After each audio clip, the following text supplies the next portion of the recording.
unified family. Yes! Diba? So, welcome back to my channel, guys. Welcome back to our video. So, syempre, ngayon po, magkikreate po tayo ng mga content to actually know more about our business. Yes, about our one-stop shop. Diba? So, ito po, grabe, ang dami nagtatanong sa akin. Syempre, yung mga team members po natin. 'Di ba? Yung atin pong mga bago. Yes, yung mga new franchisees po natin. So, wag kayong mag-alala. Ito na, nagawa na ako, nag-create na ako ng video para sa'yo kasi ang kulit-kulit mo.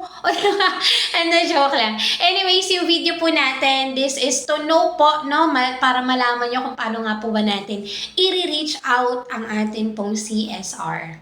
Yes, ang ating pong customer service. Kasi guys, nung nag-join ka, hindi po si sponsor ang customer service mo. Oo, di ba pag nagkakamali tayo ng transaction, pinapagalitan na agad natin si sponsor. Wag ganun guys, hindi po siya ganun, okay? So may CSR po tayo. So, syempre, may mga things po tayo na kailangan gagawin para po ma-reach out natin sa CSR. So, number 1 po dyan, okay, magkamali ka ng transaction. Ay, oh, syempre kung wala kang maling transaction, kailangan ba ng CSR? Ang sama, no? Syempre kung nagkamali ka ng transaction, syempre yan po yung mga concern po natin. So, kailangan mong gagawin, ito na talaga, unang-una, pag nagkamali ka, screenshot mo yung error. Yes, screenshot mo yung error. Okay, and then, kailangan po natin mag-create ng ticket. Hindi yan airline ticket, guys. Mag-create ka ng ticket para po ma-reach out natin si CSR. So, kung paano yan, let's get into our video. So, meron akong tutorial niyan, guys. So, panoorin niyo muna to. Alright, pwede po tayong dumiretso sa website.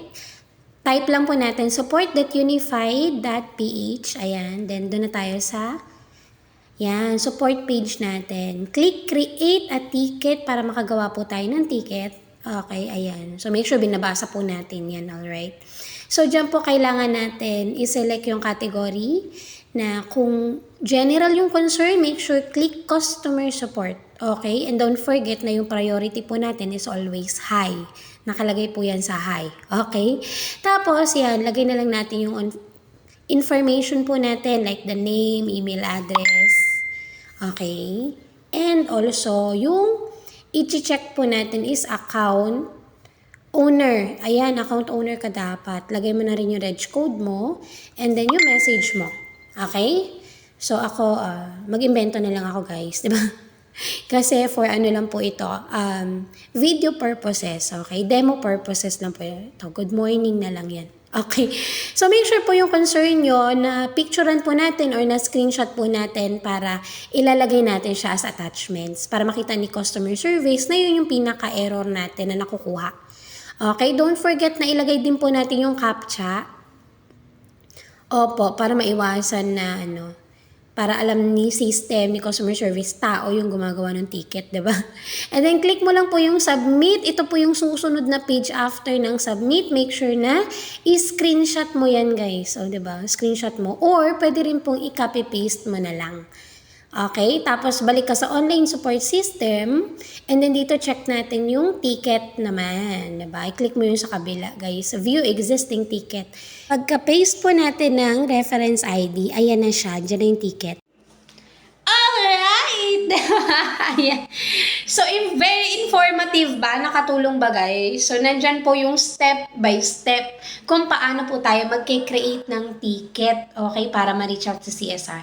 So, after po natin makakreate ng ticket, yun lang po doon lang po natin siya i-check ulit.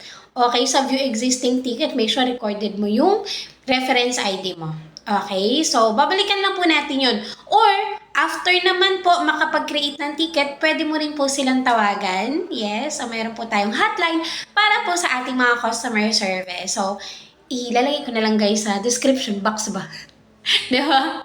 Yung atin pong numbers na CSR po natin. So, I'll make sure updated po yan. Lalagay po natin dyan later on.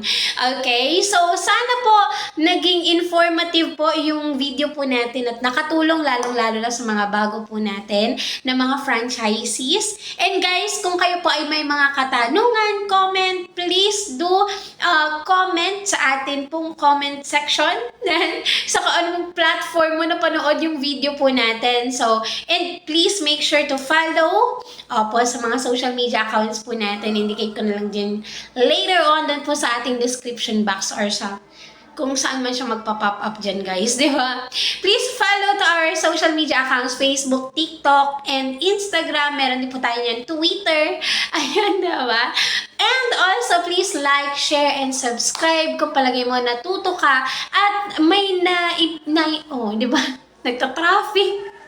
Or kung meron ka pong natutunan na iambag itong video na to sa'yo ngayon. O, di ba? So, para po sa lahat ng mga bago, grabe, pwede po kayong mag-comment again kung ano yung mga gusto nyo pang content. Yes, na atin pong gagawin para syempre, mas mapalawak po natin at mas mapalago po natin yung sinimulan nating negosyo. Alright? So, that's it guys for today. Thank you so much for watching and I hope po na mag-subscribe po kayo sa channel po natin para syempre, mas na-motivate po tayo mag-create ng mga ganitong klaseng content. Alright? See you guys on my next video. I love you all. Mwah, mwah, mwah. Bye!